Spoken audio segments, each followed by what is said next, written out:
Welcome everybody to Eye of the Serpent Tarot for another pick a card reading. Today's a reading to really focus on what is lovable and wonderful about you. So the topic is what makes people fall in love with you. I've done sort of similar readings before and I've seen some that are done on other channels and I always find them very interesting and they're very positive. But I do want to mix it up a bit and make it sort of a bit interesting. I like to sort of do creative things around my readings, as people who come here regularly would know. So what we're going to do is we're going to start with looking at various aspects of you, connecting to various planetary energies from astrology. So connecting the oracle cards and astrology together to see various aspects of you that are your light, your radiance, what people admire and fall in love with, and so forth. After we've got a picture of that, we're going to use tarot to have a look at how this is working for you at the moment. And we are going to explore if there's anything unconscious or something that you're not seeing. Is this drawing envy? Are people getting obsessed with you? Any of those sorts of things. Then we'll have a look at the sort of people that fall for you to help identify maybe some secret admirers or fans that you may not be aware of, before finishing off on a range of other aspects that you bring to the table that people fall in love with. So hopefully it'll be a very enjoyable, very positive reading. Even if there are some concerns about things that you weren't aware of, we'll be certainly asking for Spirit's advice about how to deal with it. And always knowledge is power, as they say. So to help decide which reading you go to, and as always, feel free to go to more than one if you want. I've used the Sun card from the different tarot packs that I will be using for the readings. So for pile number 1, I'm using the Glitter and Gloom tarot. For pile number 2, I'm using the Cute and Creepy tarot. Emphasis on cute rather than creepy there. This is a very positive and affirming deck about difference and individuality and the light and shadow in people. So I think it's a really fitting one for this sort of reading. Pile 3 has the Venetian Carnival Tarot and Pile 4 has the Wisdom of the Unknown Tarot. As I say, you may get drawn to more than one. I'm hoping the imagery sort of helps you, or there may be a particular number of reading that you always go to. Whatever works for you.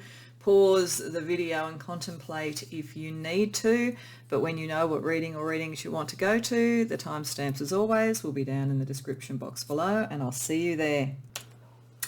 Welcome pile 1 to your reading. I know this looks a bit complicated. I will lift cards to show. It was just what I could fit in on the table that we're working with here.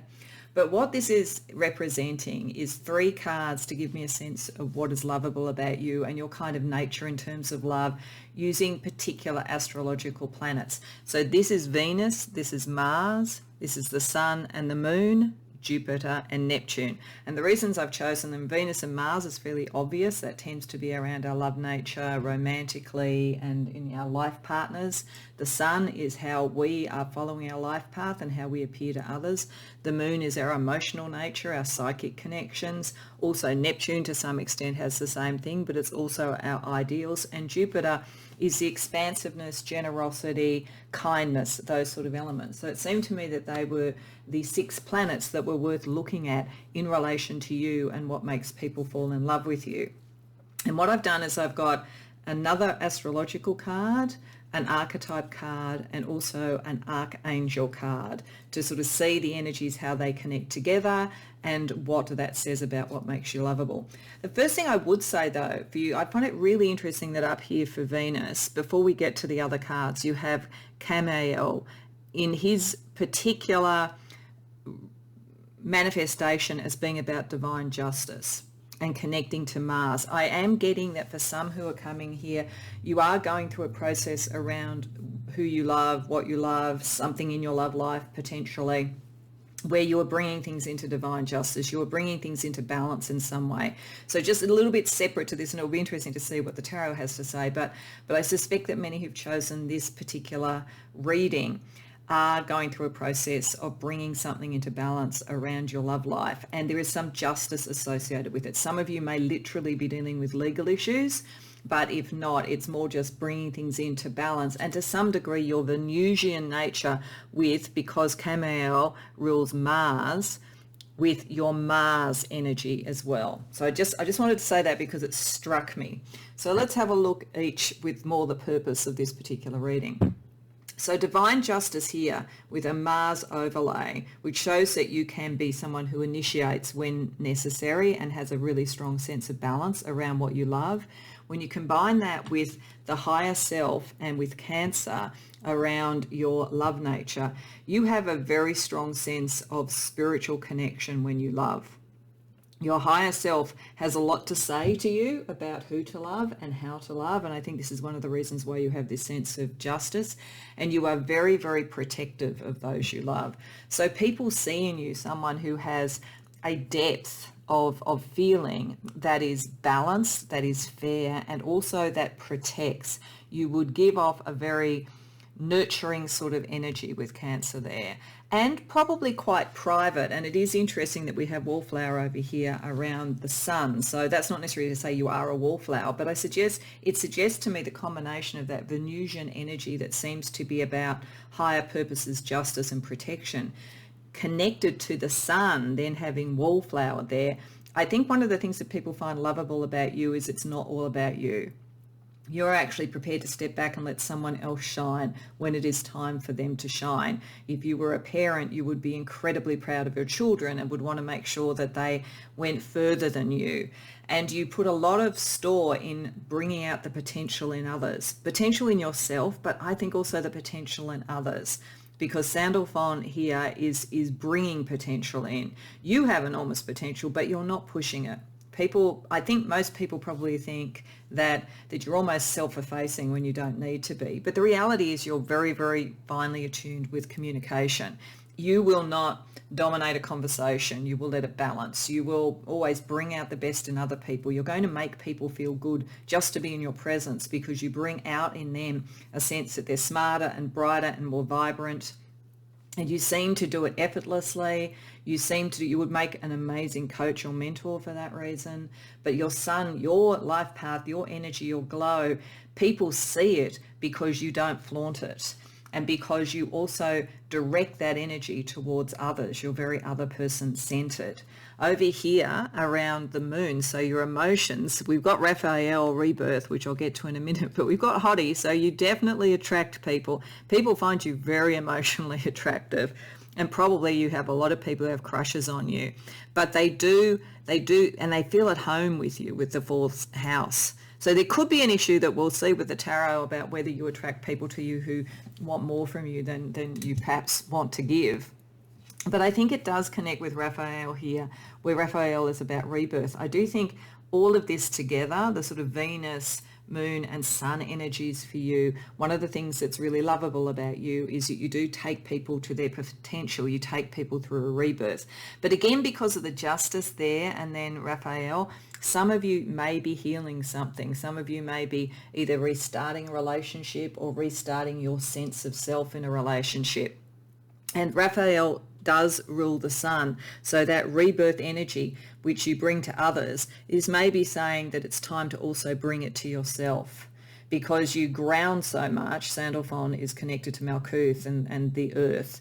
You ground so much with other people that possibly it's time to do some of that for yourself. You do underestimate yourself, I have to say, one, in terms of how attractive you are. I think you would be surprised at how many people were really interested in you in a whole range of levels. Some because you just make them feel really fantastic to be around, and some because they'd like to be like you, they admire you, or potentially they've fallen in love with you.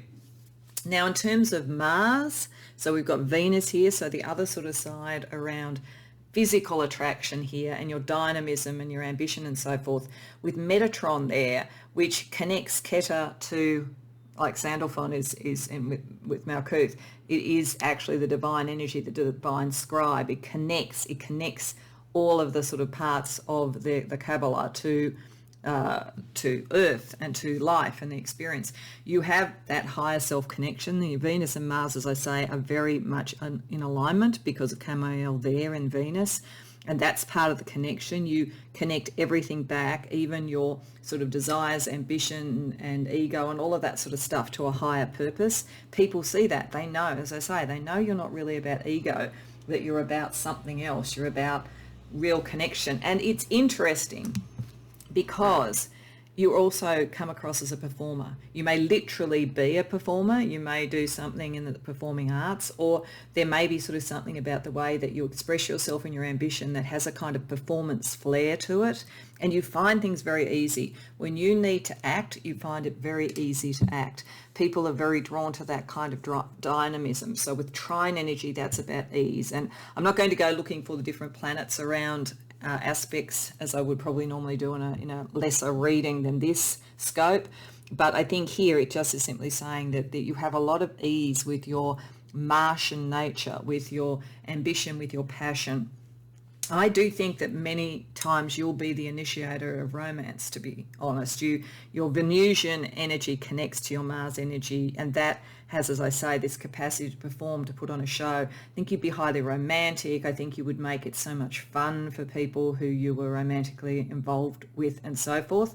And for those, it's more around your ambition in your career and people that are drawn to you. It's something about the way you perform that has a higher purpose and a balance, but is also just seems effortless. So I do think that people are drawn to what you've mastered, and I think you've mastered quite a few things in your career, study, or whatever it might be.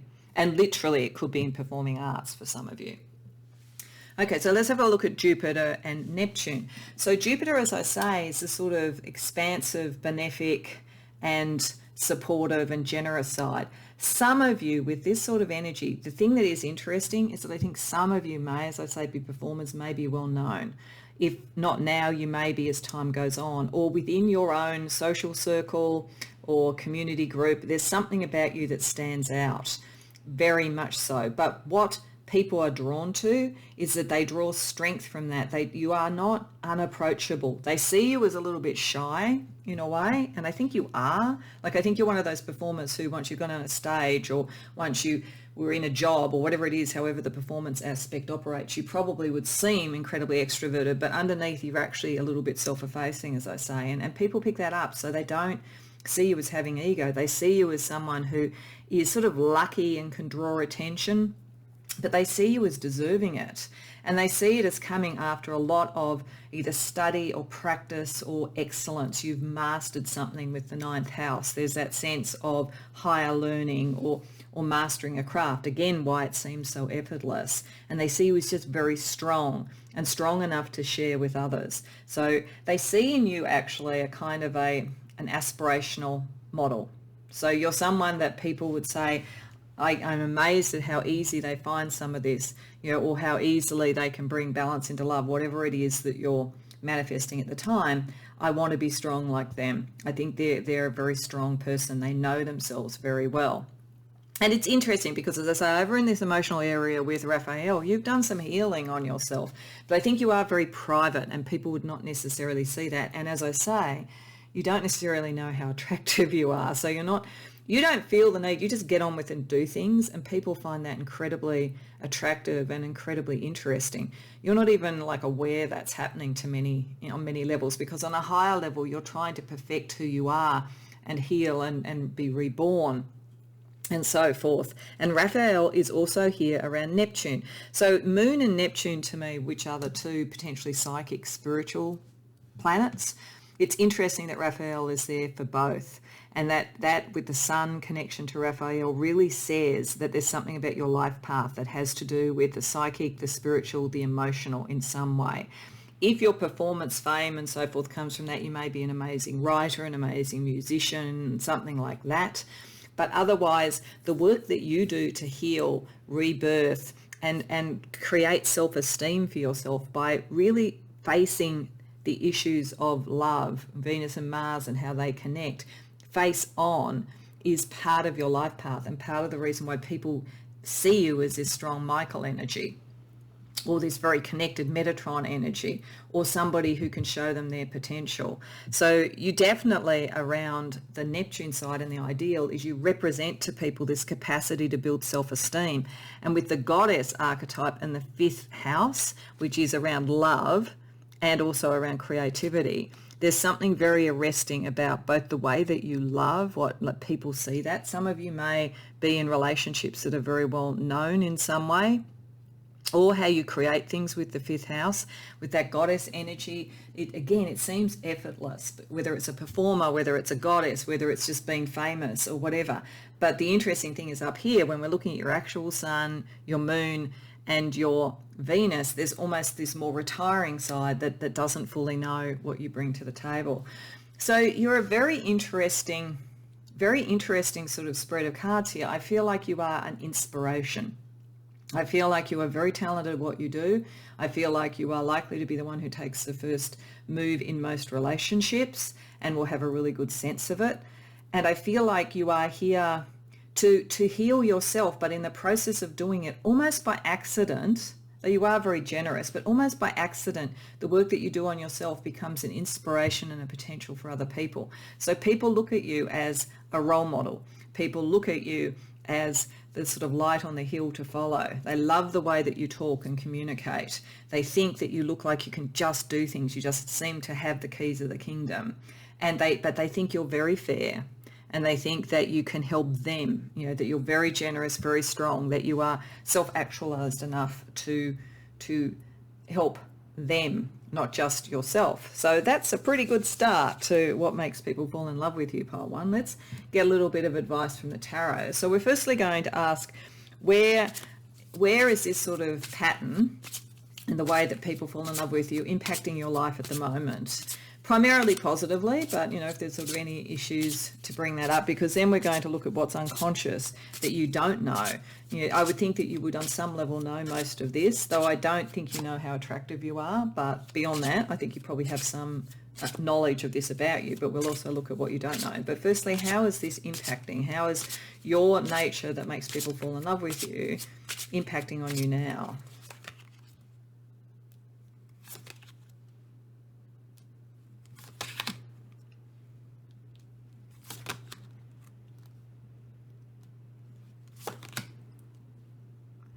Okay, so I'm getting a couple of things really quickly off this. One is, for any of you that relate to performer, famous, or something like that, then there's probably a fair amount of jealousy around you as well. So you certainly make people fall in love with you. You've probably got fans, you've got people who aspire to be like you. So you could be a social influencer, you could be a performer, whatever it is. But there's certainly a sense of some potential manipulation around you, or people that would like to suppress some of that energy that you have. Though, you keep yourself separate from it. This is Metatron helping you, I think, that kind of connection and your capacity with Camael to bring things into justice, into balance, and that's why you retreat sometimes. This is why we've got the wallflower in the sun, because although you're an amazing communicator and you bring out the potential in people, that sometimes you get surrounded by situations where the dynamics are not good and that what you're hearing is not accurate. With a really, really strong Mercury around the sun, and with things like a goddess energy around Neptune, and now the Hermit here, there is a psychic ability. You pick up the energy, and Metatron again down here in Mars, it gets translated into action. It's like you have a psychic ability that manifests itself through action, through the decisions that you make. And if you actually backtracked and looked at them, you'd realize that it came from a lot of sort of channeled information. You kind of read the room, read the situation much quicker than the mind could do it. It's come through in a channeled way, but then you almost act before you think, but it doesn't matter because, again, it seems effortless. You have a direct channel. Go with that. That's not a problem. But certainly at the moment, there is some with the Six of Earth reversed. It could be that some people really drain your energy. This may be why you have the need to continually recharge your batteries and build your own self-esteem. You could, with this particular map of energies, and then with the Six of Earth reversed, be someone who everybody comes to and wants something from, but they almost unconsciously take advantage of the fact that you will withdraw from it being about you. So there may be a bit of gentle information here from Spirit, and we'll see what happens when we look at what's unconscious, about make sure that there is a bit of balance. Remember up here in your love nature with Camael that there is justice and there is balance. You don't have to make an apology in a way for the fact that you are so compelling, you are so charismatic, or what talented, this sort of energy. That's you. You've done a lot of work on yourself.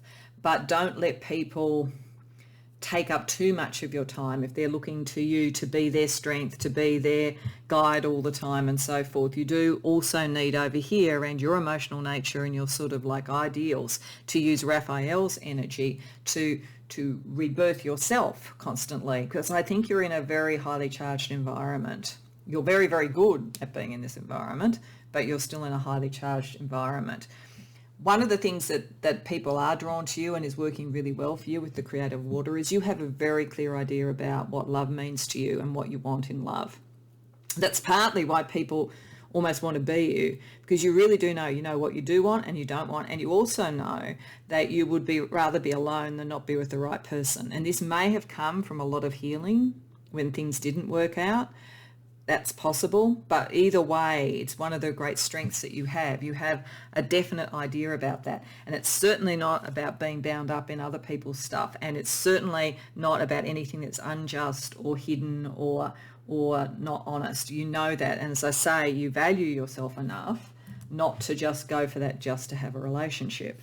Okay, so let's look at what's hidden or unconscious, what you don't really realize about how people fall in love with you.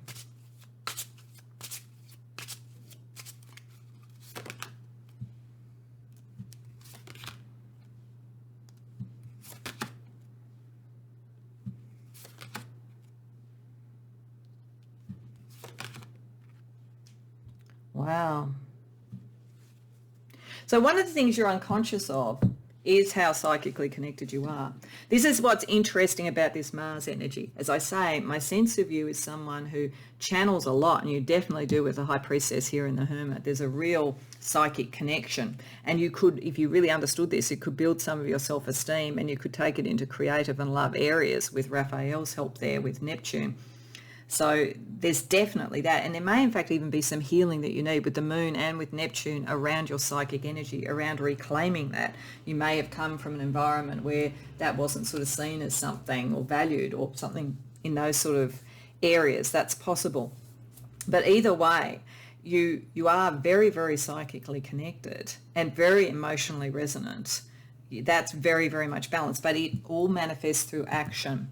So what Spirit is saying is that you don't actually realize how well formed your emotional energy is, and you're not even conscious of the fact, I think, that you are the one who will tend to initiate something. Even if it feels like the other person's asked you out, it's almost like you've given the signals, you've acted in a certain way that allowed them to do that. And just being conscious of that, I think, is good. It's good to know that you are in the driver's seat. I don't think Spirit is saying there's anything wrong with that.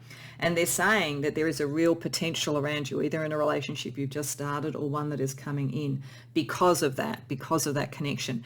But understanding that you move very quickly to connect, and you understand the meaning of it, and then you open the door, is to let you know, because I think there are a lot of sort of hangers on and people who maybe it crushes on you or want to be you, that you will have good judgment. I think that's what Spirit's saying, better judgment than you possibly think. This does suggest to me, because I had the feeling right at the beginning, that maybe you've had a situation where you kind of turned off your Mars sort of like connection and just went with something and it wasn't right. But now Spirit is saying you're very, very strongly connected. You've allowed your mind to reconnect to your emotional fortunes.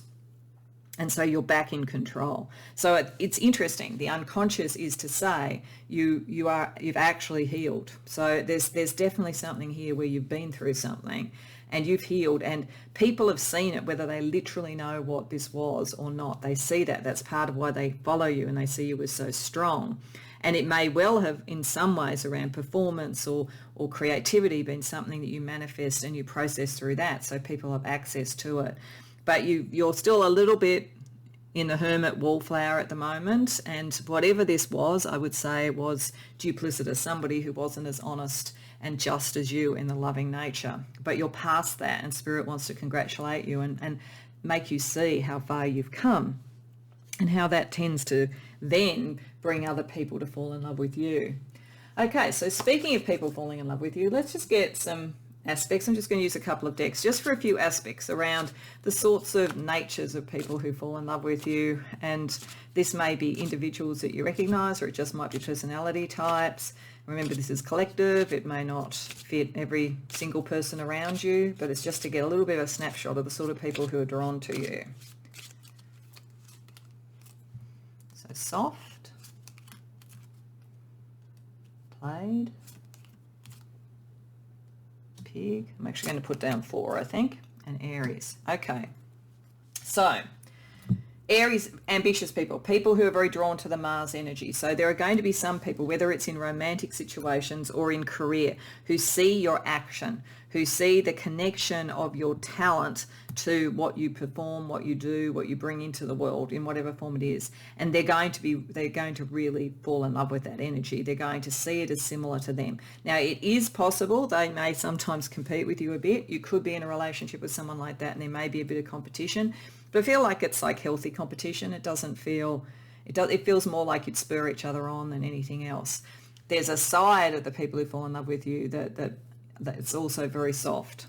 And that's connecting to the Raphael sort of energy over here. And the one that would think you were a hottie, but not really know how to tell you that they think you're a hottie. So there's sort of just something that picks up some of the wallflower stuff as well. The ones who want to learn from you about how, if they're a bit shy or a bit introverted, how they can actually still really shine. That people with that sort of energy will fall for you. People who are independent and laid back. They like the concept of potential without having to sort of follow particular rules. And some may be born in the year of the pig or have sort of the kind of personality types like caring, generous, smart, outgoing. Can be a bit materialistic sometimes, but I feel that's not so much the energy here. I think it's people who like the intelligence that you bring to things, and they are also caring. They see that you care for other people and that you're not, as I say, about ego, and so they're drawn to that. Let's have a look at some other energies, or another deck for some other information about the sort of people that fall for you. Skillful. Fire signs, it's definitely something about Aries or fire sign, and I think it's relating particularly to your sort of Mars energy here. 40s, that may or may not be a time frame. And animals, okay, I reckon they probably love animals, love all things natural. Skillful like you. They really admire and love your skill. And this is people who could be drawn to you non-romantically as well too. There's people who love you, love what you do, etc. But it could also be romantic. They see the skill in you, and there is a hell of a lot of skill in you for whatever you do, and they are skillful too. So they just love that. They really recognise that. And fire sign, as I say, I feel like these sort of things connect together. Could be someone that you have a relationship with, could also be collaborators, partners, friends. But there's a real dynamic energy, and they love the dynamism in you. Some of them may be in their 40s. That will depend pretty much on what age you are in. But if it's not an age thing, I always think of these as the decades of a particular personality development. And the 40s is where you really establish yourself. So I do feel I'm getting from this that for some of you, some of the people that fall in love with you in a broad sense, may be people who come to you, as I say, for mentoring, coaching or advice, people who've now worked out what their skills and their ambitions are, and they really want to now start to consolidate in what that's going to be in their lives. So there's that. But for some of you, it may also be an indication of someone that falls in love with you, that you fall in love with around an age group, or when you might find the great love of your life, potentially, if you're younger. And as I say, there's a caring aspect, and I think you will see these people will love animals. You will be able to tell that they are a good person, because you're essentially a very good person, and I think you'll be able to tell that they're a good person by how they treat animals and how they feel about the natural world. So that's positive as well. So, I mean, it really does look at the moment, Pawan, like most of the issue for you is sort of whatever this relationship was in the past. It looks like Spirit thinks you've made some aha moments. You're going to draw in much more of the sort of people that suit you. So now we're just going to look at some other aspects of you that people could fall in love with on various stages or parts of your life. So I'm going to start first of all about what positivity you exude by having a couple of crystal chakra cards to look at the sort of affirmations that sort of people would associate with you. So we have the root chakra and the third eye chakra. So there's the sort of sense of the psychic connection. But this is also, you make people feel good at their base, at who they are. So this picks up this Sandalphon and Michael energy as well. The root chakra here with red jasper is about rectification and boundaries. And so they associate you with affirmations such as, I establish healthy boundaries, and I think you have recently. So I think some of your friends and people who love you have seen that that's happened, but I think you help other people do it. And I rectify my mistakes. And yes, that's true. You're very much about justice. You would not try and blame other people. You take on what is yours and you rectify it. Over here with the third eye chakra, because you're very tuned in psychically, we have labradorite, which is about transformation and synchronicity. The affirmations are, I understand the significance of synchronicities. So you get it. You see, this is what I was saying with Metatron here. You see the matrix in a way. This is why people follow you, because you kind of seem to have the answers. And I am always transforming spiritually. So you always evolve. This is Raphael. I would say Raphael is a very strong archangel for you. Not because necessarily you need healing all the time, though I feel you might have more recently, but because it is a sense of transformation coming through your psychic and spiritual sort of areas of the moon and Neptune. Very, very strong energy, and it's an energy that others pick up via you, that sense of healing as well. Okay, so let's have a look at inspiration, what inspiration you bring to others. So we're going to get a goddess energy for this, to look at how you inspire others when they fall in love with you in whatever form that love is. We have ye, the creatrix. Live in the flow of your ideas, birthing them to life. Yes, you see, it's very natural, picking up the people who are into the natural life, but it is in being who people truly are. You inspire people to be more of what they are because they see in you someone who has perfected many skills, many abilities, and healthy sort of relationships and boundaries. Okay. Let's see, with different angels, not the archangels this time, but different angels in general, what kind of spiritual and nurturing energy you give off. And then we're going to finish off with some Astro Chakra cards, just to bring it together for you. So, we have career angel. Yeah.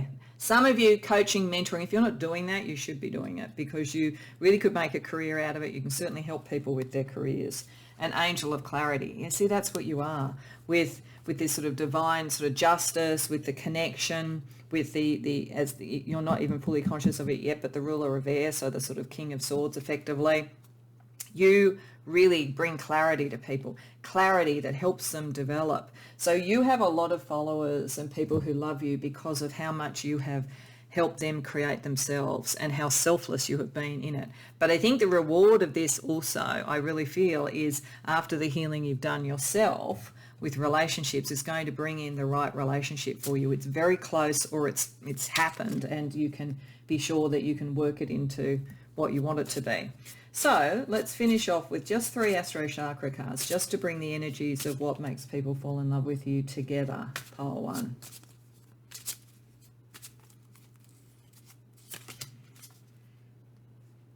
Communication, so that's the Mercury energy coming off the sun. Spirituality, so that's the kind of moon and Neptune energy. And I'm not surprised with this, the solar plexus, about self-empowerment and the empowerment of others. So communication here, we have Uranus, your individuality and your originality. There is something highly individual about you. That's part of what people see as effortless, but it's because it's sort of connected and it comes very truly from you. And as I say, it comes out through action. It comes out through the sort of Mars energy. You probably have Mars very strongly in your chart and very well aspected, I would suspect. Even if it's difficult aspects, actually, it's for you. It's like the grist to the mill that really brings something out, that brings out this originality. And that's what you will communicate. You communicate in a very different way to other people that, as I say, is full of a sense of yourself and the journey you've been on, but is not about yourself. This is why I keep getting coaching, mentoring, that sort of thing. Spirituality is part of who you are. And that's, again, I think Raphael's very strongly connected to you. It's the sun is there, so that is your life path. And it very much connects the potential of Sandalphon with the healing of Raphael here. So the sun with your sort of spiritual planets, very strongly connected. And Metatron is connected to the crown chakra. So that very much, again, shows that's how you act. And then the power, the self-development, the self-purpose has wisdom and honor. You are not going to hurt other people. You are not going to compete with other people. You're very self-actualized. So pile 1, it's a fantastic set of cards actually, because it really shows that people love you for all the right reasons. They love you because you have truly become who you are. You've done it with great humility and grace and skill, and you are able to share it with others. And the only thing I think that Spirit really wants you to be aware of, and I think you are aware of this because of her former relationship, is to have the right boundaries so that people don't just take from you, that there is a truly reciprocal energy. Because truly for others to meet your level of development, they need to learn to give as well too. So it doesn't help them to have them just feeding off you any more than it helps you. So I think that's about the only piece of advice Spirit wants to say. I think Spirit just thinks that people fall in love with you because you're very lovable. So I hope that you enjoy this reading. I hope that it resonates for you. If so, please like the video and subscribe. And if you care to share in the comments, I'd love to hear about it. Otherwise, I hope to see you in future readings. Welcome, pile 2, to your reading. So this spread looks complicated, but it's not quite as complicated as it looks, and I will lift cards to show you what's with it. It's just the space that I have to do this in. Basically, as I said in the introduction, I'm looking at what makes people fall in love with you through the lens of various planetary energies. So this is Venus, this is Mars, Sun, Moon, Jupiter, and Neptune. So my reasoning for choosing those particular planets, Venus and Mars, is probably pretty obvious. They're the two classic romantic love, connection, planetary energies. The Sun is, of course, your life path, who you are, how you come across in general. Your Moon is your emotional nature and some psychic connections. Jupiter is your generosity and your wisdom and so forth, which is important to what people would love. And Neptune is your idealism, how you might come across as an ideal to others, and also, again, some psychic energy. This is a really interesting collection of cards, I have to say. What I am going to say is for pile 2, there's one very specific overriding message here, which if it doesn't resonate, you may not be in the right reading. And I think it's worth saying right out from the front. I think people for pile 2, regardless of what generally people fall in love with you about, and we will talk about this, I think that you are definitely destined to be connected with a divine counterpart, a twin flame, or a soul twin from another life. You may have met that person and there might be a bit of on and off about it potentially, or it might be that there is a part of you that knows this in your core, and it's almost like a highly romanticized thing. Doesn't mean it's not going to happen, but I think there is a sense of you about destined love, and that love is resolving things from the past and bringing things into sort of freedom and all of that sort of stuff, because you are very dialed into that sort of thing. So you'll probably help others with it as well too, but I absolutely believe the people who've come here, if you've come to the right reading, you either already have met and you are processing that, and they're often quite tricky relationships because there's a lot to balance with them, or you are going to, or that is what you are looking for and you are likely to bring towards you because your love nature is so geared towards it. Now, in the more general level for you, taking it planetary energy by planetary energy, one of the things that might be a challenge for you both in that and generally is that with Venus, we have hot nerds. So people see you as very attractive, probably far more attractive than you realize.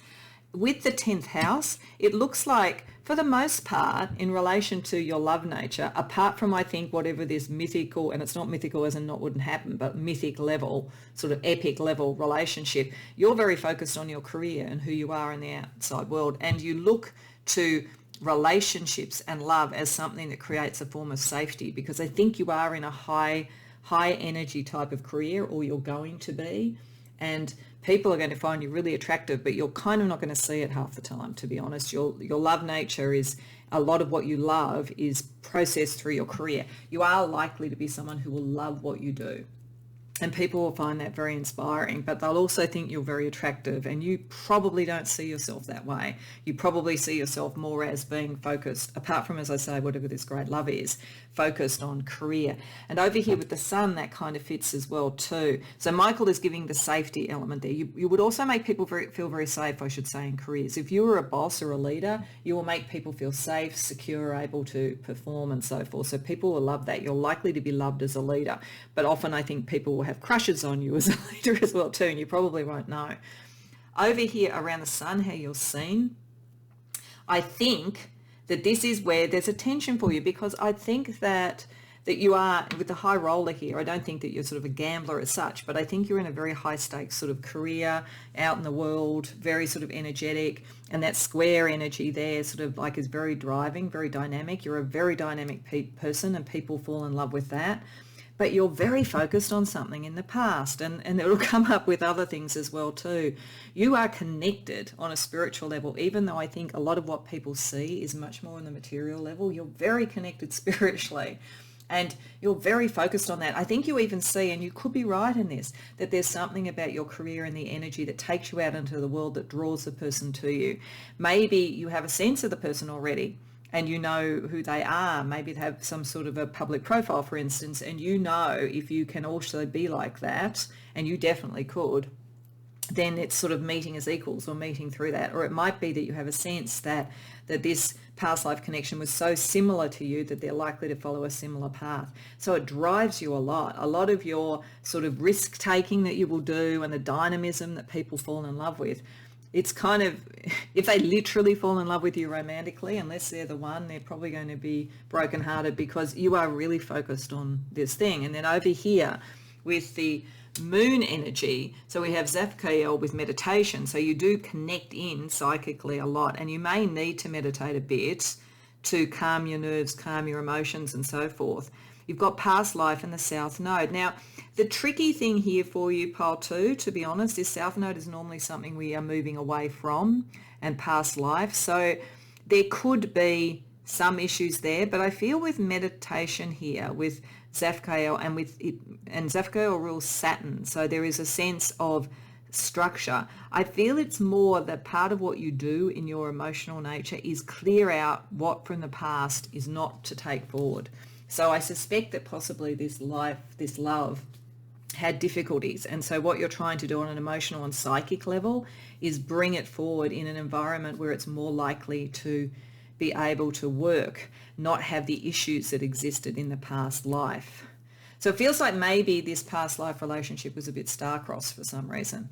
And maybe with the 10th house here and all this dynamism, it was around power structures and social status. So I think it's more that your emotional nature is sort of trying to draw out, it's almost like lancing a wound and letting out what wasn't necessary anymore. So I don't think it's necessarily going to be a problem for you. But again, people may feel emotionally that they want to connect with you more, but you're very focused on the past on some level. For some, it could be that you have met this person and you've broken up and you want to get back with them. And so it could be that people yearn for you, but you seem emotionally unavailable. But I think it's just because that's where your emotions are. When we come down to Mars, we have reunion. So again, there's this sense of your drive, your action, your passion is towards this reconnection. And you've set your intentions with the waxing crescent moon for that. And Gabriel brings you purpose. Also, moon connects to the moon, so allows you to do it with a purpose that lets go of what wasn't working in the past. And then Gabriel is also the archangel of prophecy. So you have this sense of it. Like, that's what I'm saying. You'll know if this is the right reading for you because it's written all over it. So absolutely you'll have a sense of it, and that's why you set your intentions. And Gabriel is bringing you the information you need to do that. But Zapkael is saying you'd still need to meditate and let go of what didn't work, because you are going to bring this into a very highly charged environment, and you're more than capable of doing it safely, and you remember enough to do this on some level, but still. Then we get to Jupiter and Neptune. So people see you as being very generous and caring on a kind of broad level. This is why I feel like you've got a big footprint in the world. It's like you could be a business person who's a philanthropist, or somebody who is running a business that has to do with science and technology and taking things forward into the future, for instance. Also someone who can take people through situations where they need to go through change and crisis and so forth, with the waning gibbous moon, which is calm after the storm. Again, Gabriel, prophecy. One of the things about prophecy, I often say, because I heard a high magician say it and I thought it was so true, is that the people that we think of as prophets are not so much people who tell the future per se as people who understand the past. So there's something in you that understands patterns in the past, and people love that about you because they know you have this detachment that's necessary, but it comes from a very generous and wise place, and it can help them through change. So some people will love you in one level or another just because you can help them, you give them the wisdom and the generosity, the kindness to help them through. You would be an amazing leader, an amazing boss, like absolutely. But as I say, people are going to get really a bit fixated on you on occasion, but you're an amazing natural leader. Over here for Neptune with Raziel, emancipation, there's part of you that wants to free people. And I think also this is partly Raziel is helping Safkiel here around freeing you and emancipating you from things in the past that weren't going to work in this new environment. But I think you do free people. This is part of this energy over here. People see you as an ideal person to follow for freedom and the new because they see you as a visionary and they see you as someone they can connect to easily with conjunction that they can align with. So people fall in love with you generally because you're very attractive and kind of romantic. So you have a romantic and sort of exciting energy, pole 2. But a lot of people love you because they want to follow you, because they see you as the ideal, generous, wise and freeing and liberating energy as a leader. But above all else, there is a great love for you. There is a great love for you. Okay, so that's pretty exciting. So let's ask Tarot for a little bit more information about what's going on right now. So we're going to start with, where are you now? Where is this all impacting you now? And then we're going to ask if there's anything that you're not aware of, that you're unconscious of, that you need to know. So firstly, where are you right now?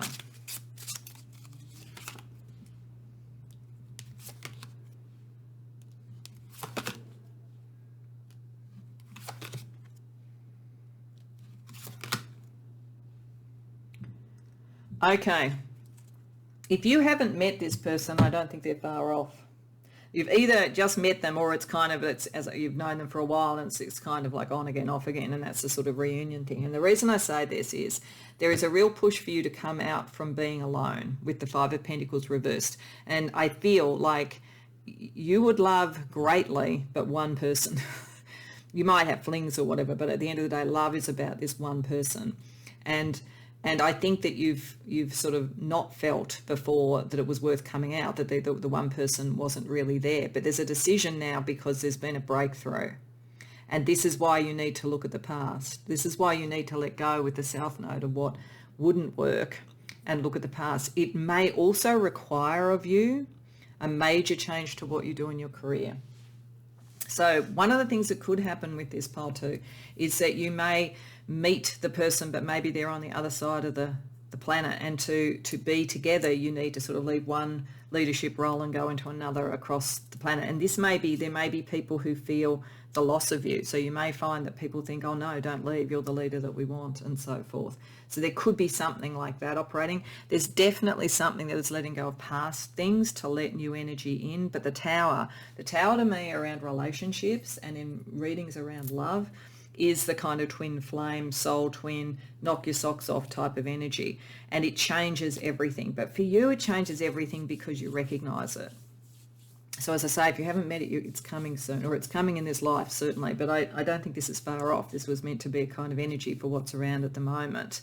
And there's a freedom for you in finding that ideal. You could literally get up and leave a brilliant career to just do it. But I think you'll always create another brilliant career. That's too much who you are. And I suspect the person concerned is like you as well too. But I think that you will be leaving relationships that weren't working or that made you feel alone. But there is a decision to make. Is this the one? Is this the reunion? Can I make this work if it is an on-off again thing? And if it is on and off again, then there's still some stuff you need to work through. Like, maybe you start and it doesn't work, and you start and it doesn't work. So maybe there is something, and I'm feeling like it has to do with career energy and approach. So it could be that if you're very focused on your career, even with the person that you love, maybe you need to be a bit more focused on them. But generally speaking, I think this is more letting go of the past to let this true transformative energy in. Okay, so let's see what you're not conscious of around how people fall in love with you and how you love, because I think this reading is just as much about how you love, to be frank. I feel a little bit sorry for the people who are going to have a crush on you by and large, apart from, because I think you're very compelling and very attractive, but like your heart's going to belong to one, ultimately. That's just who you are. Okay. Unconsciously.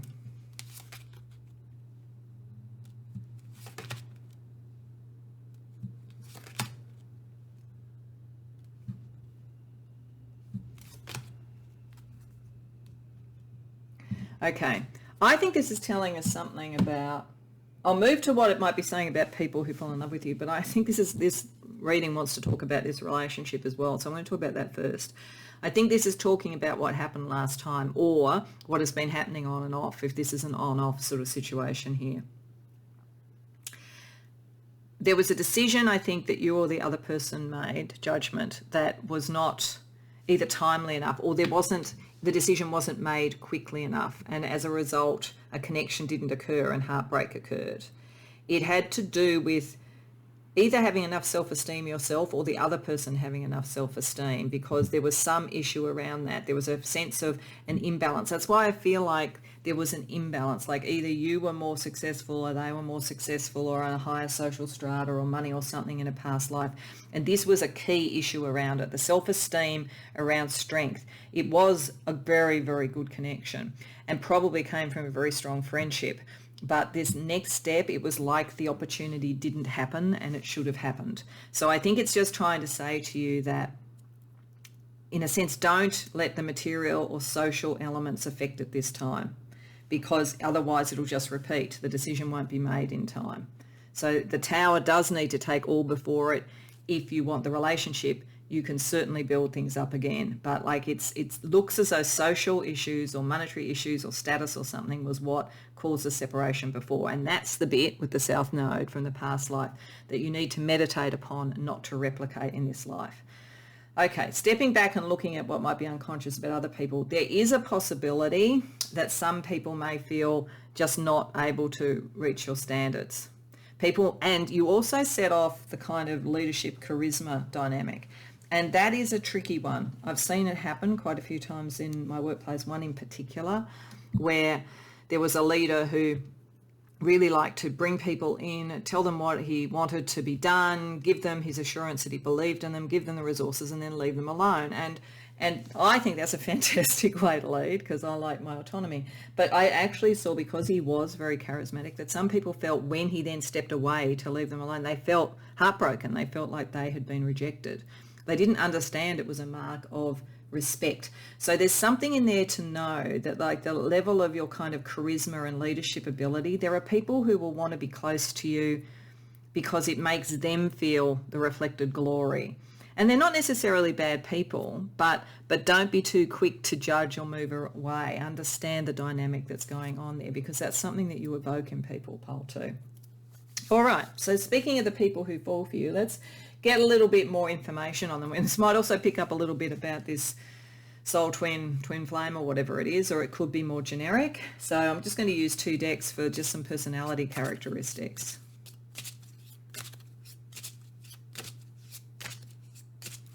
Okay, Sagittarius, Europe, soft, Aquarius. Okay, so it's a bit of a combination of fire and air. So people are drawn probably to your ambition, your charisma and so forth, and also your intelligence, and they will replicate that to some degree. People who are drawn to you, who fall in love with you, will often have that sort of expansive, sort of passionate nature, and pick up and respond particularly to your Aquarian levels around Jupiter, around generosity and having a cause and wisdom and so forth. So they really like the way you think, and they see you as very active, and they like that.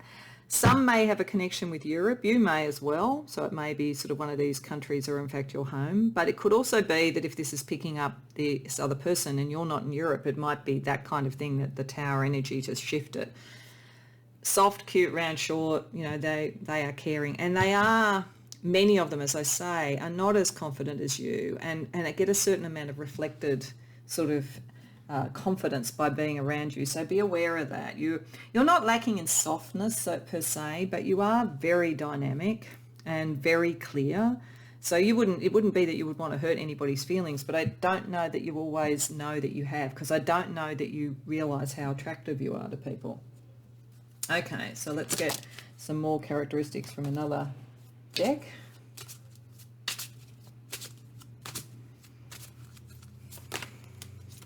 '30s, '40s. Okay, got a bit of a age group. Performing arts. 20. Oh, wow. Okay. I'm not surprised. I do think that a lot of the people who come into sort of contact with you through work and things like that, which will be across a whole range of levels, will have a kind of, at the very least, intellectual career crush on you, or more than that. It also suggests to me that you've been attractive to people through all the various generations, and you could be in any of these or even older, but it suggests that, and that you come across as very mature. And so if you're in your 20s, you could still have people older falling for you because they see you as more mature. If you are more mature, they might see you as young at heart. So there's a sort of an energy that you attract people from all generations. You also attract people who like performance, fine art, all of that kind of thing. So they would, one of the ways you would probably know that they were interested is that they would like to go and see a movie, or listen to an orchestra, or go to a band or something like that. Okay, so now let's focus on just a few other aspects of you that people fall for. So firstly, I'm going to look at how you inspire people. So I'm going to use a crystal chakra deck that has affirmation. So see what kind of areas of life that you inspire people, so they fall in love with you because of your inspiration, and what affirmations they would associate with you. So the sacral chakra and the heart chakra. Yeah, lots of people literally fall in love with you. I honestly think, I have to say, I think you don't mean to be, but you're probably going to be a heartbreaker. Because, as I say, I think your heart belongs to one. If that isn't true, then there's something about love and how you've had to deal with love and people falling in love with you over many lives. So it's the other way that you could read this, in which case, like a Casanova, not necessarily in the sense of trying to make it happen, but that kind of feeling around it. You draw people very sort of in terms of attraction on a physical level and also on a heart level. And you exude a sort of sense of creativity and fertility and of love. So here with the sacral chakra, we have peach moonstone, which is about self-love and passion. And so they associate these sort of affirmations with you. I follow my passion and I remember to love myself. So people see that for all that you're a great leader and so forth, that you do look after yourself and you put your own heart first. And so, I think that's good, because I think, as I say, I think you could break a few hearts, and I think that you have in the past. But overall, I think people would still see, if this is because of a great love that you have, it's so romantic that they forgive you it. You're not going to be sort of someone that people get all sort of bent out of shape about. Over here with the heart chakra, with bloodstone, it's about flexibility and patience. And the affirmations are, I practice patience and I am flexible. I think that's picking up a lot around your work and around, your sort of career and so forth. I think people see you as, again, being a great leader, or as having the potential to be a great leader if you aren't in that sort of position yet. So let's look at the inspiration you provide for others. So we're just going to use a goddess deck for some inspirational energy that people fall in love with you for. And we've got A in radiance. Hey, there you are. My presence has an impact on the lives of those around me. Yeah, it does. And it does on many lives around you. Whether it's all falling in love with you in terms of romantic, or whether it's just loving the energy and the safety and the sort of support and the liberation that you bring. There's a radiance about you. And hopefully that radiance draws back the great love, the twin flame, whatever it is. Let's have a look at what spiritual support you give to others using a different angel deck, not an archangel one, but a different angel deck, to look at the sort of spiritual and nurturing energy that people love about you. Angel of remembrance. and guardian angel. Okay, so I mean, the reason I kind of half laughed there is that I think that many people around you probably know that you have this sense of past lives and a sense of a past love, or that, you know, you remember that, or that you maybe had parents who had a beautiful love story and you remember that, and that's what you are aspiring to. But certainly they see that in you, that sort of sense of connection to the past, and they see you as a guardian angel. This is why we've got Michael up here in Venus. Your love nature makes people feel safe, even if it breaks some hearts. It's a very interesting combination. I don't think that people blame you for it. And I think, as I say, a lot of this comes out in sort of leadership and so forth as well. All right, pile 2. So let's just bring it together with the Astro Chakra cards, just to see any last messages that Spirit wants to give to you about how people fall in love with you. Communication. So the throat chakra twice, and then the solar plexus chakra. So your communication skills are very, very strong, not surprising, because of that leadership dynamic sort of energy that we have there.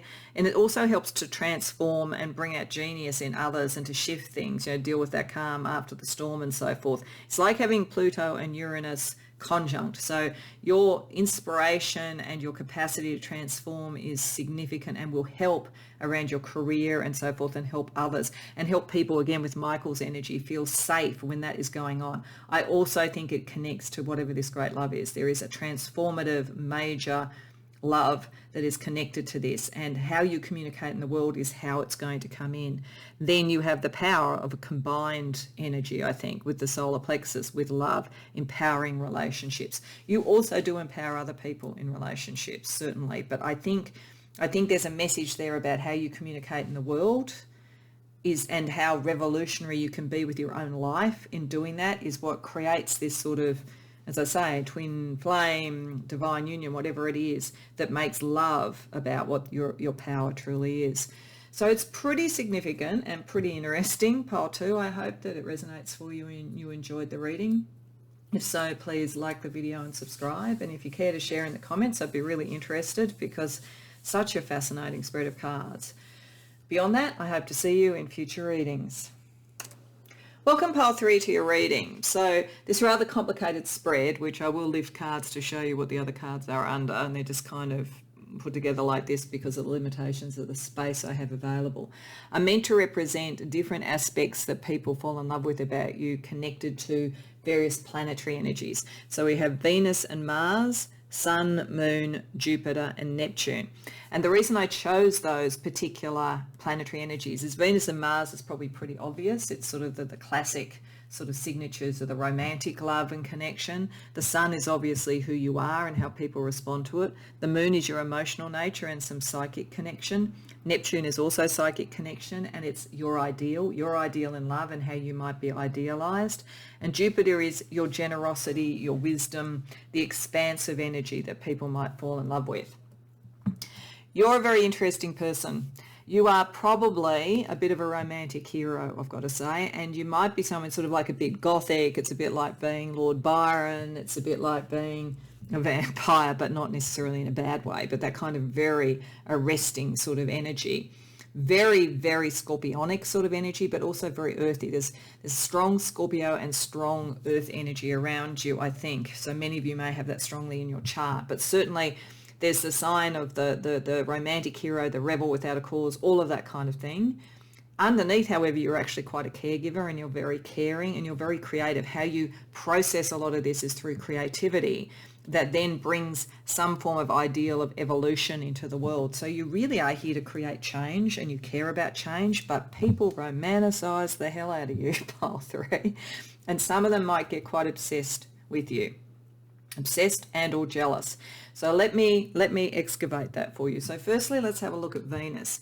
So Venus, we have, as I say, vampires. So your love nature comes across as incredibly compelling. People get obsessed with it, addicted to it. You are the sort of person whose gaze would really arrest people, and you draw people in, even if you don't mean to.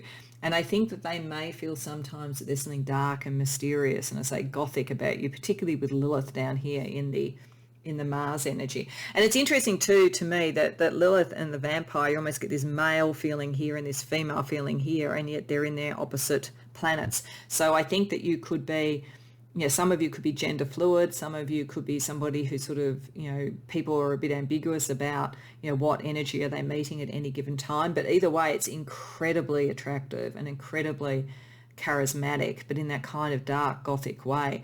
And you, as a result, have to be the one to initiate relationships. I think you would be a little bit, with Cardinal here, you would be a little bit scary to people who had a crush if you weren't interested. So, but it's almost as though just looking at people, paying attention to them, that kind of opens it up.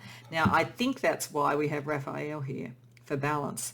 Because I think, and it's the balance connecting, because Raphael connects to the sun, so it connects to this side of your nature, which is more divine, more your life purpose, and more about caregiving for others.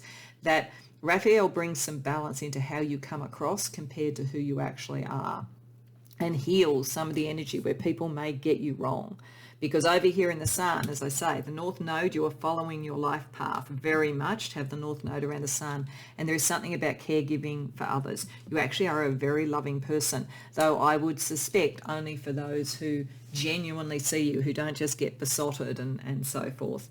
With Metatron, you're very connected with your life path to your higher self and to what you're trying to achieve. But I think you're misunderstood, because when we go down to Mars, as I say, you have Lilith and then Earth.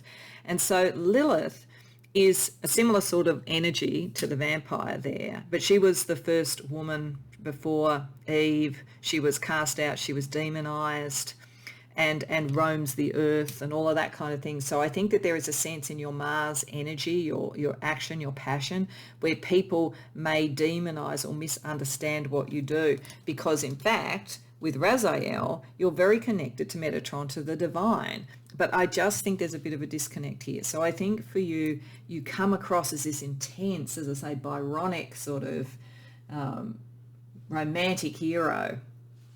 And there is something of that in you, but there's also a very strong sort of spiritual connection and caring. But I do think sometimes this is why you need to initiate things, because I think a lot of people will see you as something you're not. They will see you as potentially a player when you're not. They will see you as someone who is too charismatic and too arresting for them or whatever, particularly around romantic situations.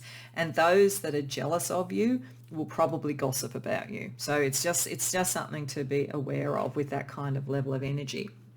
Over here around the moon, you're just looking for happiness for yourself and for others with Haniel, with deep joy. And happiness comes from love with Venus for you. So this Venusian energy of balance actually is what brings you joy. I think that you find it a little bit unsettling how much your energy might attract the wrong sort of people to you with the wrong sort of desires and so forth. You're very connected to the moon, because we've got the moon in the area of the moon there, very psychic, very emotional. But you come across as rebellious, you see. So I actually think you're more about joy and the rebellion of freedom, and that's what makes you emotionally happy. But some people might only see the rebel. I feel like you are so powerful in the way you come across that these archetype cards are what people see, and then the rest is what's really going on. So, as I say, to some degree, which is good, with the caregiver there, with the sun, people will see that. They will see that there is something in what you do, your career, how you relate to people, that is very caring and that seems to be connected to some higher purpose. So those, I think, that get close to you understand that. I just think you've got a lot of people in your peripheral world that kind of get attracted to you and fascinated by you, and they write all these sort of romantic stories. Like you'd be the sort of celebrity that fan fiction was written about, that kind of feeling. Okay, so over here with Jupiter, which is your generosity and your wisdom and so forth, some of this is around creativity. You need to do something creative to bring in your harvest with the full moon, to reap your rewards, to make your money or whatever. And it shows your understanding. So it's almost like you would be brilliant. And that's why I keep thinking Lord Byron, writing poetry, writing novels, understanding and processing some of this energy that you seem to attract, and where there's a dissonance between it and who you really are. You could translate that understanding into something creative. And as such, be very generous to others, because you actually reflect back on them something that's wise, but also potentially bring in your harvest. And over here in the ideals, you are, because of the rebel energy around your moon, you are here for evolution. You are here for action with Mars, but evolving. So I think it's like Raphael wants to balance these energies. Camiel wants to revolutionize and evolutionize them. in a very material way with Capricorn here, but emotionally resonant with water. So I think that, if you've come to the right reading, you're aware of this energy around you. You're aware that you have a kind of almost a romantic sort of frontal personality that people see or project onto you. And then behind it, though, is something that wants to sort of free people, free yourself, free others, evolutionize and revolutionize and create and care for people. But yes, you could be demonized. An energy I'm thinking of that feels to me very much like this, but not necessarily in the Byron-esque way, but in the way that people mirror and see so much in them and expect so much in them, was the energy of Princess Diana.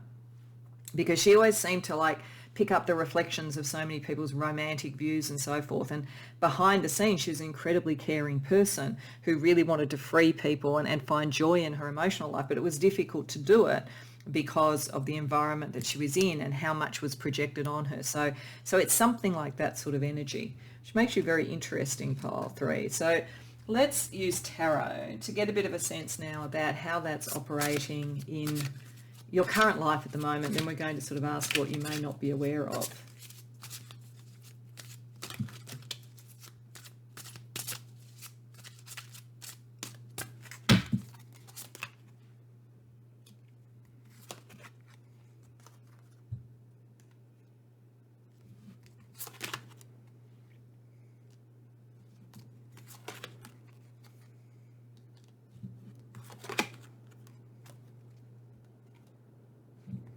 Okay, so firstly, you are now at the point in your life with the skills that you have created and the things that you have completed as cycles to be ready to be the rebel and to let down the burden that is associated with that and actually bring it into something and maybe do it a little bit more behind the scenes. So there's something here where you have developed a skill, a craft, maybe very creative, maybe performance-wise, something that creates this energy that you have around you, but you really do have the skill now. And you've maybe done quite a bit of that behind the scenes. One of the things I'm getting is that people love this intense romantic energy about you, but maybe a bit surprised at how skillful you are. And that when you need to, you can maybe even dismantle that image and show a different image, create a different image if you want, now that you've sort of understood what's going on, that you are very, very clever and very, very skilled at whatever you do. It's not just that you're sort of charismatic, but you'll always be unconventional. You really don't, conventional things really weigh you down. Emotionally, you hate them. That's why you're rebellious. Joy will only come to you when you can be truly doing what you have mastered, not what everybody else wants you to do. And people admire that. People see the skill. They want to see more of you too. They feel like you do get a bit hidden away sometimes. You should be on the world stage or very much have a world audience in some way or expand your world in some way. And I think that you help people evolve. So this is picking this energy up of Camo here around the ideal. You seem to people to be the person who can self-actualize and complete that and do that and let go of burdens and free themselves from the burdens of convention in some way. Again, as I say, Princess Diana, dealing with the change being in something as conservative as the royal family, or someone like Byron or Oscar Wilde, people who their brilliance meant that they could actually step away to some degree from society and from the conventional, even though to some degree for all those characters that I talked about, it actually did cost them something. But you've got the chance because of the skill to do it without it necessarily costing you in the same way. So let's see what you're unconscious of in the way that people fall for you and respond to you. Pile 3.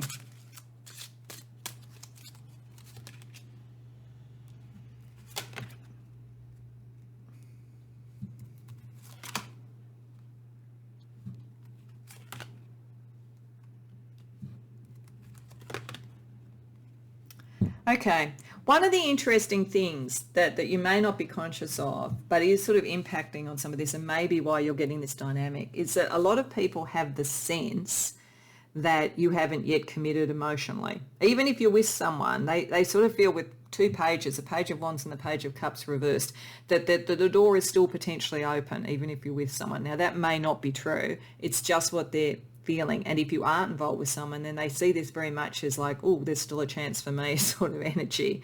And that you haven't made the final decision with the Two of Pentacles reversed. They definitely think they have to offer something of value to you to bring you in.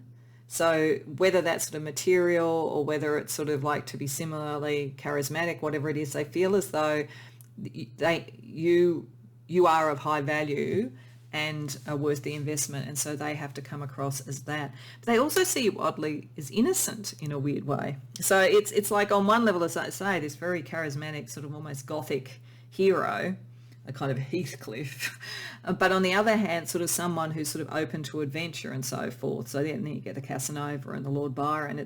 You're an interesting mix to the way that people think, but as a result of it, they think that the door is still open to them. They just have to offer value. So you may find a lot of people who are trying to figure you out to get to be the one, but for you, it's going to be, I think, the one who really understands your kind of spiritual and caring nature, as opposed to this more sort of frontal charisma, the person who can really get to the heart.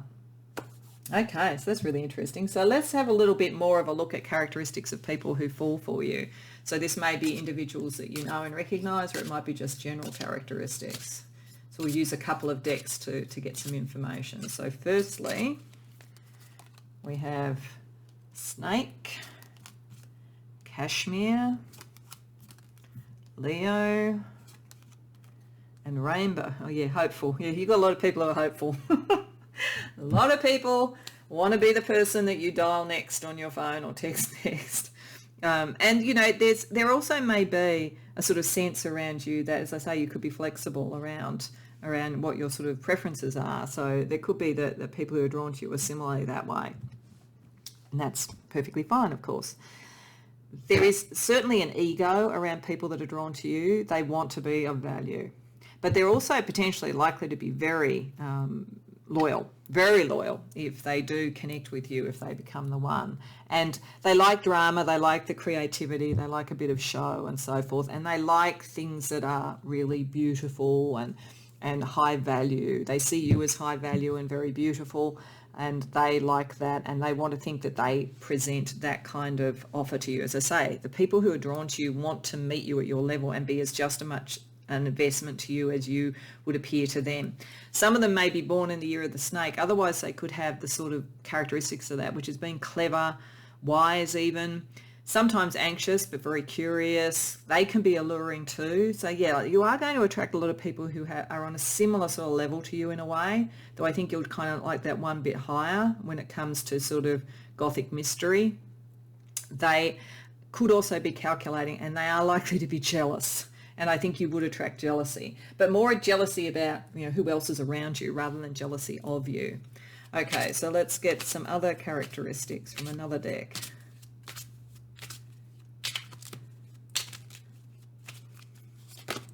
We've got screen time, family and friends, dark complexion, fire sign. Okay, so definitely fire sign, dramatic people. They like the creator in you. They like that kind of vampiric sort of, you know, intense sort of energy and so forth, intense passion. They like the evolutionary energy that Kamael is bringing you there around the ideal.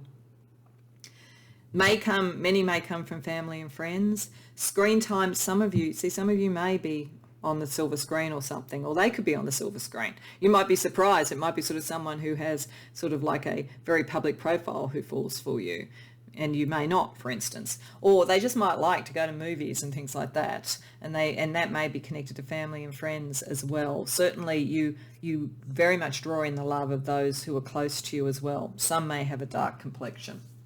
Okay, so now let's sort of finish off with a few more aspects about you that people fall in love with. So firstly, I want to use the Crystal Chakra deck to look at the sort of affirmations and chakra energy that you represent to people, what affirmations they would sort of correspond to you and how you impact their life and why they fall in love with you.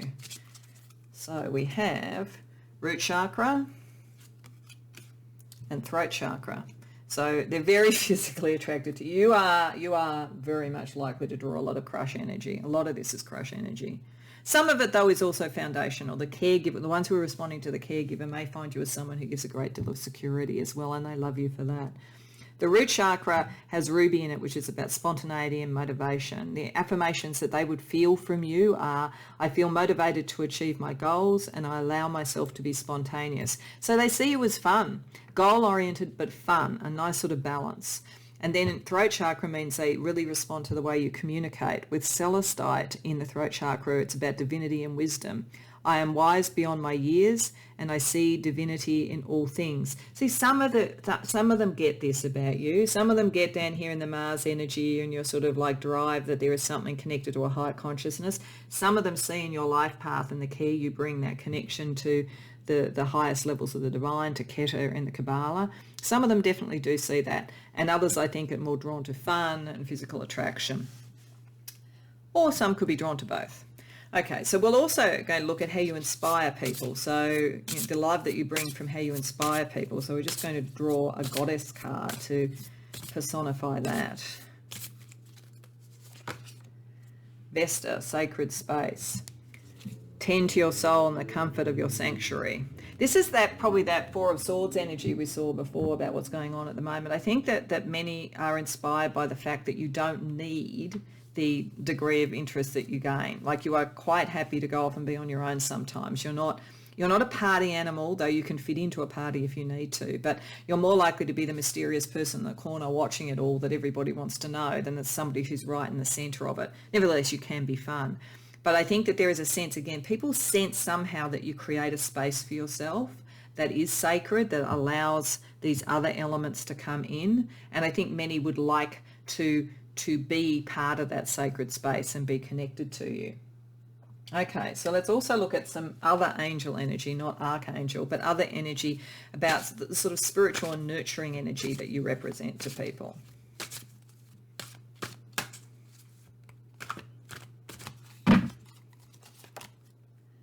Angel of family. So there's definitely something about family connections here. And angel of comfort. See, I think this is when people get close to you. I think you have like a dual thing that operates, Pile 3. I think that some people sort of stand in awe and have you as this romantic hero, and they possibly don't really see you. They just see the sort of rebellious, sort of charismatic person. But I think those who get to the caregiving side, those who get to the true creation, the true evolution side, they find you incredibly connected. You know, somebody who they would love, like a family member, or want to have a family with, or whatever it would be, and find you incredibly comforting. Under everything, you care for people. And this is this very strong moon coming up in the moon. You are a very caring person. But as I say, it's like this, it's like two faces, and you're not two-faced in the sense of being not to be trusted, but I think that people have to get past that and not value it as much. Like, value the true you. If they can get to the true you and value that, then they find this incredibly loving heart and this incredible comfort. Okay, so let's bring it all together with the Astro Chakra cards. So just 3 cards to sort of synthesize the energy of what makes people fall in love with you, Pile 3. So we have the Sacral Chakra again. Oh, Sacral Chakra and Root Chakra, getting those confused, but Root Chakra and Sacral Chakra, so that kind of more sensual side of things, plus the creator energy, which is around your generosity. We have the solar plexus, and we have another sacral. Yeah, it's funny, I had a feeling that there would be 2, and I was looking at that, but that was the Root Chakra. So this is really coming back to the creative energy. They really love this sort of generous spirit. I think that's what happens, actually. What I'm getting here is that they start with this view of you as a romantic person who's almost iconic and a little bit unreachable. Then they start to understand what you're creating in the world and the wisdom of that the understanding with Zavkiel comes through. That brings in Venus and Neptune. So the ideal, the evolution over here, and the Venusian energy, which is sort of around healing and balance, Raphael, it brings that balance for you and it makes you an ideal love interest. But part of it is because with your solar plexus chakra, you have Saturn there, so you have self-discipline. They will realize this sort of rebellious creative spirit is not so wild as to be dangerous. You're not Lord Byron, mad, bad and dangerous to know, as they called him. you're actually this very caring person who can give comfort and potentially longevity, if you value the same things as they value, or if they value the same things as you do. So you actually have far more control over yourself than people possibly see at first with you. And I'm pretty sure, though I really haven't studied it, but I'm pretty sure my brother told me astrologically that there was a very strong aspect in Princess Diana's chart between Venus and Neptune, which was partly why she was seen as this sort of, icon of love. So there's something like that going on as well for you. So I hope that resonates for you, Pile 3. I hope you enjoyed the reading. If so, please like the video and subscribe if you haven't already done so. And if you care to share in the comments, I'd love to hear about it. Otherwise, I hope to see you in future readings. Welcome, Pile 4, to your reading. So this rather complicated spread is because I have the different planetary energies we're going to be talking about, and to some degree it's sort of hard to fit it all in this screen, so I'll have to pick up cards and show you as we go through each of them. But just in general, this is Venus and Mars, this is Sun and Moon, this is Jupiter and Neptune. And I thought these were the planetary energies to have a look at when we're looking at what makes people fall in love with you, because it covers various elements of one's chart that could bring love energy. Venus and Mars is pretty obvious. It's the classic thing that people talk about with love, so and particularly romantic love.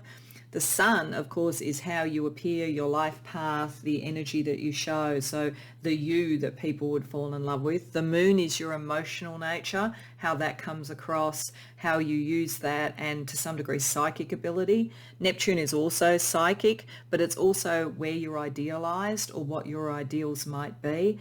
And then Jupiter, lastly, is your generosity of spirit, your beneficence, your abundance, and wisdom, and those sorts of things that people could love.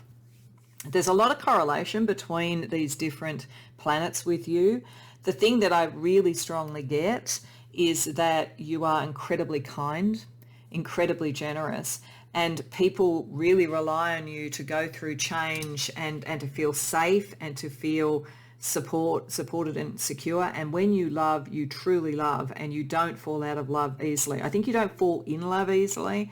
I think you fall out of love even less easily. You're very, very, very committed when you commit. And I think people love that and see that.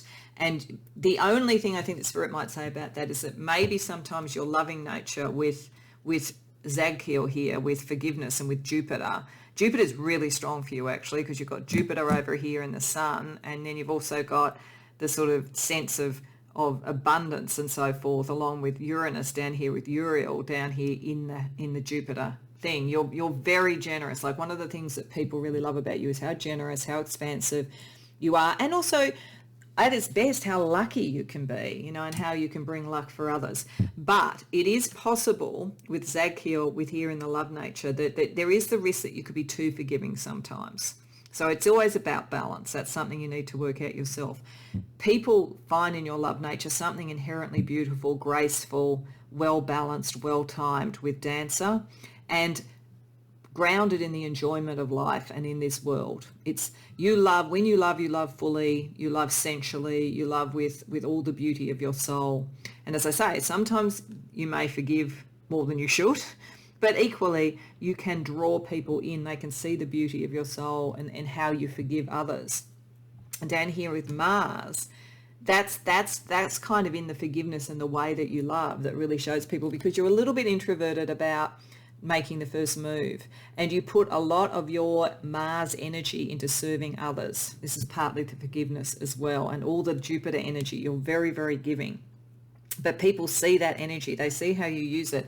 And with Gabriel is a divine messenger connecting to the moon, so connecting to how you communicate up here with the communicator, and how you feel is helping you articulate your love nature, even when you're a little bit introverted, and have a sense and understanding of it, and understanding when the right one comes, because you're definitely, if you haven't already found the right one, you're the type that is going to, and you're going to draw it in as much from the generosity and beauty of your spirit as anything else. In the sun, it's really interesting, as I say, Jupiter, again, this sort of great benefic. with Shadow King, and then Zadkiel, the miracle. So that's Jupiter, because Zadkiel watches over that. So your whole life path, I mean, it would be almost like if you just read all the aspects of Jupiter, that pretty much describes you. So there's a lot of kind of almost regal sort of side to things. If you think that Jupiter was in a sense the head of the pantheon in sort of Greek and Roman mythology, sort of equivalent to Zeus. But it is also a very kind and very expansive planet. Certainly you may, in your life path, deal with powers, Shadow King powers, that are not as kind as yours. So I think that people will love that you actually show a true, expansive, supportive leadership. I'm getting that for some of you, if you were in politics or something, and some of you might, with a really strong communication over there, you would be the real deal, as opposed to the person who gets up to the sort of like, at the hustings and says, I care about, the poor, and I care about diversity. And then when you actually look at what they do, they don't do either. You would actually be the real deal, and possibly with your true sense of expansion and generosity, be seen as almost miraculous to some people. So some people will fall in love with the fact that you are not of the shadow, you are actually of the true heart. Over here around the moon, with how you feel, you get very motivated by things that are emotional, and you motivate others through emotional things, but through with Saturn and Zadkiel, it is with a structure.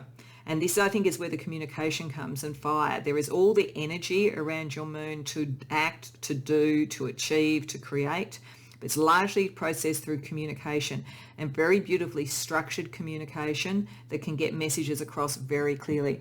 People will really like your mind. They will see your emotional nature through how you can communicate it, but you communicate it in a very clever way, possibly with humour, wit, or potentially, as I said, just very beautifully. You might be an amazing poet or a lyricist or something like that. So your emotional nature is communicated. You feel the need to communicate your emotional nature, and it helps for them to see who you really are, the beauty of this loving side of you. Because, as I say, your service to others in how you use your Mars energy can kind of make you be a little bit self-effacing. Down here around Jupiter, which is your benefic, sort of expansive, generous side, once you fall in love, you really fall in love with the fixed star, as I say. And I think that brings abundance in. I think that you will have a relationship, if you haven't already, you will have a relationship in your life where your commitment to it and their commitment to you will bring in a mutual abundance and bring a lot of change with Uranus there, and a capacity to go through the change without losing the core of the relationship.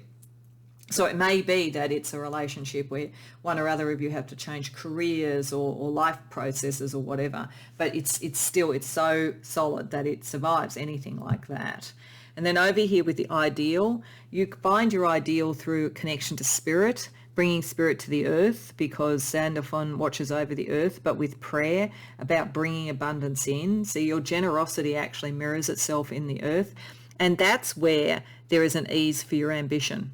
So it's when you are following what is ideal, that's when you can easily, with the sextile energy, really take what is forward. It's not that you would seem particularly Aryan. You may well have Aries in your chart, but you will seem more like an introvert, more like an air sign potentially, or Cancer potentially, or Pisces or something like that in how you come across to people. But once you have aligned your values with that, you can really bring through something with ease. There's an action to bring through the ideal. So people fall in love with you because you represent an ideal.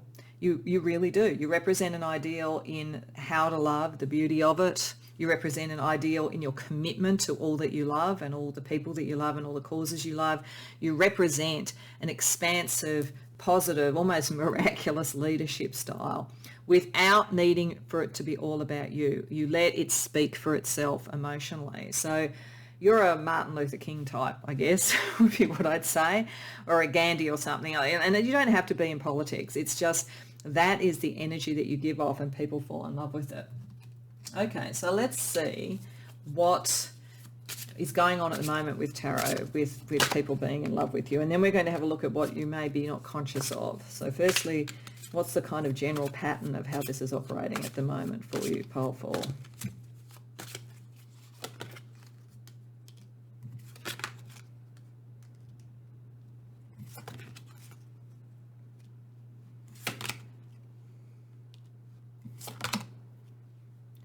Okay. If you aren't already, so I'm going to go first for people who aren't already in a relationship. Some of you may be, and it's a more general thing that I'll go into if you are. But if you aren't, I think a major relationship's about to come in, a major passionate relationship. When you've got the Tower and the King of Fire. So remember, Aries over here around your ideal. Once you sort of like have the prayer, the miracle answered in some way, it brings in that energy. I think it also brings in this Uranian energy and the true love, because that feels like the Tower. Those things together, the Uranian energy with Uriel, bringing in something wonderful but very, very sort of like transformative, that really sticks because it is major. So Tower for me around love relationships is challenging but wonderful. It's the knock off your socks type relationship. It's your twin flame, it's your divine counterpart, it's your soul twin, whatever, but there's something like that. So I think that anybody who isn't in a relationship, or is in a relationship that doesn't feel that intense, doesn't feel like the one to keep, is coming, and it's going to change everything around your life. How you think about things, what your sort of career might be, even some of the plans that you have at the moment are going to get a little bit uprooted because of this. But don't worry about it, because you have everything that you need. This really is going to be an answered prayer, and you will have the communication capacity to do it, and people will follow you if you need to sort of shift work or whatever it might be. So that's one thing. In terms of more generally, you have this impact on people. You are very, very charismatic. You make people shift what they do. Their admiration for you makes them feel able to shift and change. You are like answer a prayer in terms of what they're looking for. But they don't necessarily have all the answers, with the equestrian of Earth, which is the Knight of Earth, and the equestrian of Air, which is the Knight of Air, or Pentacles and Swords. And the Ace of Swords, they look to you for leadership. So that's the other sort of side of this, that you stir everything up for people because they can see that there's a better way of doing things, and then they're looking to you for answers. Okay, so let's also see what you're not aware of at the moment, Pole 4.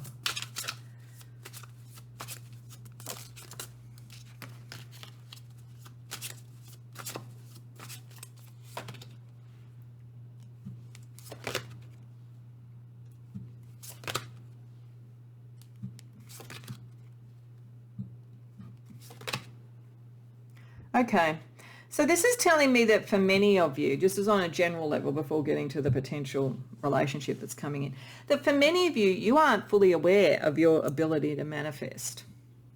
You really aren't. That it's there, but you haven't kind of fully formulated what this prayer is, what your ideal is, what the miracle would look like. And until you do that, you won't bring in the Ace of Coins, whether that's the relationship or whether it's the career move or whatever it might be. It's all there waiting to happen, but it looks as though maybe you got a bit waylaid a bit with something else that you tried to bring into being, and you had to free yourself from it because it wasn't quite right. The people that you were around were not necessarily trustworthy. So for some of you, what people really admire in you and see in you, you don't yet see, or they haven't seen it yet. People haven't fallen in love with you yet because you haven't done it yet, but you can do it. It's all there. You just need to let go of things in the past and really in your mind and your ideal create the prayer that then you can bring in your life path through your communication skills and your capacity to deal with change. In terms of broader love stuff, there is the possibility that some people may try to tempt you, draw you towards something. You may have a number of temptations that impact on the great love and so forth. So there's something like that. Because people find you attractive, because they want you, they may try to tempt you away. And if you don't feel a solid foundation with the person that you're with, you probably do move on. But when you find the right one, when you've seen that one, that's not going to happen. So if you feel like, oh, well, I don't know, I kind of just have a lot of relationships, I don't know about this being sort of committed and finding the one, I think you will. And when you do, you will cease to want to look elsewhere. That's going to be how you know. It's like suddenly you really just don't even notice other people around. Okay. So let's have a look at some of the characteristics of people who fall in love with you, one of whom might be the one, who knows. But let's just look generally about some personality characteristics of people that fall in love with you, Pile 4, in one form or another, romantically or otherwise. So stripes, North America, okay. Air. And dragon, okay. So stripes, isn't he a bit rebellious? Maybe some people you have to be careful of. This is probably picking up some of this. So some of the people who are drawn to you maybe are a little bit untrustworthy. So just be careful around that. You know, pay attention. Work out whether it's just they're rebellious or whether they're people who can't be trusted. On the other hand, with respected, they could be people who hold positions of respect, and the stripes connect to that. There might be some connection to North America. You may live there, or there could be people who admire you or who end up in your life that come from North America. Could have these these physical characteristics. Equally with air, that could be air signs. And dragon, they could be born in the year of the dragon. They could have dragon-like sort of energy. Dragon in Chinese astrology is outspoken, energetic, intelligent, a bit impatient, can be a bit egocentric. So they may project a bit on you and think that you are one of the shadow kings, but you're not, and eventually they will realise that you're not, but there may be a little bit of that with them as well. So some people, because you're a powerful person in terms of manifestation, you may attract other powerful people, but they may come from a different basis to you on occasion. So just be aware of that. And we'll use a different deck. So we've got problem solvers, nurturers, travel and adventure, sense of humour. See, you've got a sense of humour. As I said, that there's a lot of wit around your emotional energy. So you'll attract other people because of your sense of humour and their sense of humour. Some of them may like to travel a lot. You may like to travel a lot. You might meet many of them through travel and holidays and travelling for work and so forth. There's going to be some that are very nurturing and they're drawn very much to that Jupiter expansiveness, and others are going to like the fact that you solve the problems and crack the code of the matrix in a way so that you can manifest. So a little bit of both. There could be, and people could have both those aspects in them, but some people I think are going to be attracted to you and work with you and solve problems with you and move things forward. I think the nurturing energy may be more around the person that you fall in love with, and there may be a connection to the North American countries there potentially for some of you. Okay, so what we're going to finish up on, we're going to use just a few decks for other aspects of you that draw people in, that make them fall in love with you, and then we'll use the Astro Chakra cards to close off. So firstly, I'm going to use the Crystal Chakra deck for sort of affirmations and chakra energy that people see and associate with you. So we've got the Root Chakra and the Throat Chakra. So there's the communicator. And the root chakra is you being able to stabilize people in change, I think. So they feel secure with you. And when you fall in love, the person will know that they are loved. Garnet here is courage and hope. The affirmations are, I hope for the best in every situation and I have the courage to evolve. So you do have that. You have, like Jupiter. Jupiter is all about hope as well too. You exude a hopeful energy and a courageous energy. And then over here with throat chakra, with how you communicate, we have chrysocolla and we have self-awareness and comfort. I am comfortable with my true self and I am highly aware of what I say and do. Yes, you would be. You're very kind. You're not going, if anything, you will not say something if it could hurt somebody. And sometimes maybe with the shadow energy around you and some of the people you might, that might be a little bit too kind sometimes. But kindness as a quality is probably the highest quality. So it's certainly something that would be worthy for people to fall in love with you about. Let's also see how you inspire people. So we're going to use a goddess deck just to choose one goddess, just shuffle and choose one. That would be how you inspire people. Pile 4. And we've got Easter rising. Appreciate the early stages. They are integral to the journey. So I think you help people on a journey of abundance. They see you as someone who can rise, who can develop, who can build, who can have the prayer and bring the miracle in. They see hope in you, and all the Jupiter stuff again with hope. And then let's also see about another couple of angels, not archangels this time, but just general angels that they might associate with you in terms of your spiritual and nurturing energy. Pile 4. Angel of Solitude. And Bullying Prevention Angel. So yeah, you would. There's no way that you would put up with bullying. So you definitely deal with the sort of shadowy aspects of power and you deal with it with kindness, but really you come in and you fix that up. So they see you as very protective. They love the fact that you will not put up with that sort of rubbish. They also see you as someone who needs time out. This is probably the introvert energy around the Mars energy, and I think because they love you, they will be happy that you do that sometimes. So you make them feel secure, so they're not going to feel worried about that, but they do see you as someone who needs time out and who replenishes their batteries on their own. But that it doesn't mean that you don't love and care and all those things, because you do. It's just that that's how you replenish your batteries. Okay, let's just close off with 3 Astro Chakra cards to bring it all together for you, pile 4.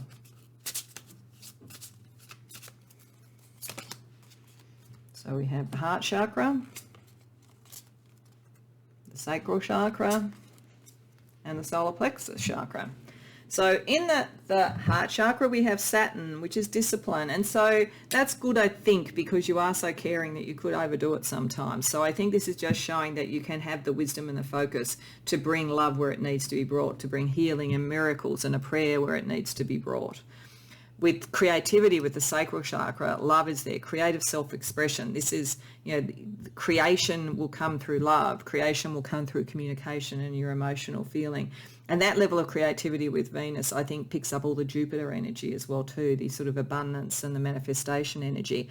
And then we have the solar plexus chakra with the sun, so that your life path is about establishing yourself in this way and your will upon the world. This is why you can literally manifest. You are lucky, but it's got to do with this. You are following your life path. That's how you can make things abundant, and that's how you can inspire others. So I think overall, people fall in love with you because you are kind, you are generous, you know how to manifest. You aren't all about your ego. There's something elegant and beautiful in the way you love, and there's something witty and clever in the way you communicate. And when you love, you truly love. So I hope that resonates for you, pile 4. I hope you enjoyed the reading. If so, please like the video and subscribe. And if you care to share in the comments, I'd love to hear about it. Otherwise, I hope to see you in future readings.